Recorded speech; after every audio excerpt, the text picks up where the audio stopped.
Hello guys, welcome back to the your favourite YouTube channel civil engineers ज्ञान।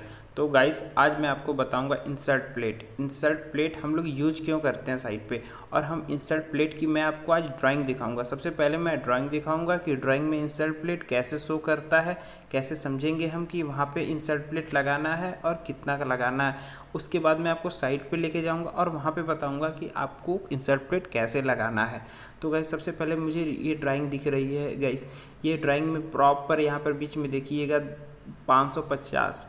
550 mm पर insert plate लगी हुई है। सेंटर टू सेंटर डिस्टेंस 550 पर guys. तो यहाँ पर प्रॉपर दोनों साइड में इंसर्ट प्लेट लगी गई। ये स्ट्रक्चर जो है मेरा वो लैब कंप्रेसर फाउंडेशन की स्ट्रक्चर है गाइस। तो यहाँ पर प्रॉपर वॉल है, वॉल पर हमारा इंसर्ट प्लेट आ रहा है। वॉल के दोनों साइड पे हमारा इंसर्ट प्लेट आ रहा है। ये तो है गाइस ड्राइंग पे। अब मैं इसका आपको सेक्शन दिखाऊंगा कि सेक्शन में हमको इंसर्ट प्लेट लगाना कहाँ पे है, किस लेवल पे लगाना है। ये तो प्लान में हमको ये पता चला लोकेशन, इस लोकेशन में लगाना। जी हाँ गाइस, यहाँ पर देखिए आपको सबसे टॉप में शो कर रहा है इंसर्ट प्लेट। तो इसका मतलब मेरा जो वॉल है उसके टॉप में आएगा। अब ये तो हो गया वो। अब साइज़ की बात कर लेते हैं गाइस। साइज़ कितना कहाँ शो करेगा, यहाँ पर देखिए गाइस 250 बाई 250 की इंसर्ट प्लेट लगानी है और थिकनेस यहाँ पर दिया हुआ है 16 mm का इंसर्ट प्लेट हमको यूज करना है।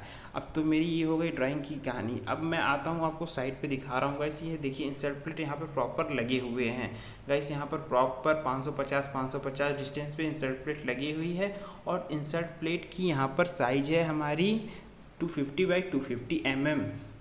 अब गाइस ये 16 mm की हमारी इंसर्ट प्लेट है। अब इसके देखिए, इसके बॉटम में एंगल लगे हुए हैं। इस एंगल को बोलते हैं लक्स। अब ये लक्स इसको बोलते हैं एंगल को। और ये प्रॉपर प्लेट से वेल्ड किया हुआ होता है और जहाँ भी हमको लगाना होता है उस स्ट्रक्चर पे स्टील बार, अगर नहीं होता है तो बांध दिया जाता है, अगर होता है तो स्टील बार पे रखकर प्रॉपर अच्छे से वेल्डिंग कर दिया जाता है, ताकि ये अपनी जगह से बिल्कुल भी डिस्टर्ब ना हो। क्योंकि कास्टिंग करते टाइम हमको वाइब्रेटर चलाना होता है, बहुत सारी एक्टिविटी होती है। तो गाइस उससे मेरा ये डिस्टर्ब ना हो, ये अपने पोजीशन से हिले नहीं, इसका प्रॉपर लेआउट कर लिया जाता है। एक सूता के सहायता से इसको एक लाइन में रखा जाता है और उसके लेवल के लिए हम ऑटो लेवल का यूज कर सकते हैं या पाइप लेवल के सहायता से हम एक लेवल में, क्योंकि गाइस एज पर ड्राइंग अगर हमारा इंसर्ट प्लेट एक लेवल में शो किया हुआ है तो हमको साइड पर भी एक लेवल में ही उसको लगाना होगा। या तो इंसर्ट प्लेट हमारा TOC टॉप ऑफ कंक्रीट के टॉप में आएगा या इंसर्ट प्लेट हमारा आएगा बॉटम में। तो वो हम देख लेंगे ड्राइंग में, हमारा लोकेशन में, सेक्शन वाली ड्राइंग में जहाँ शो करेगा वहाँ हम इंसर्ट प्लेट को लगाएंगे। तो ये तो हो गया लगाने का तरीका गाइस। अब मैं ये बता दूँ ये यूज क्यों करना है। ये तो मेरा लैब कंप्रेसर फाउंडेशन की ड्राइंग है। तो गाइस ये फाउंडेशन की ड्राइंग है, इसके ऊपर हमारा आएगा C चैनल। अब C चैनल तो हम RCC में रख नहीं सकते गाइस, सबसे बड़ी दिक्कत ये है। अब इस C चैनल को रखने के लिए गाइस हमने इंसर्ट प्लेट यहाँ पे दी हुई है।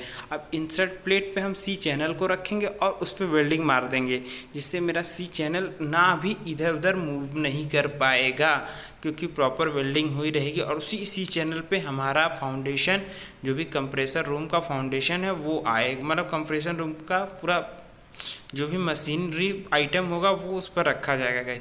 तो आपको समझ आ गया होगा कि ये इंसर्ट प्लेट लगाया क्यों जाता है। कोई भी लोहे का स्ट्रक्चर अगर हमको खड़ा करना है, वहाँ पे वेल्डिंग करनी है, तो वहाँ पे हमको IP इंसर्ट प्लेट को देना ही होगा। ओके गाइस, प्लीज़ अपना कमेंट मेरे को बताइए कि आपको ये वीडियो कैसा लगा।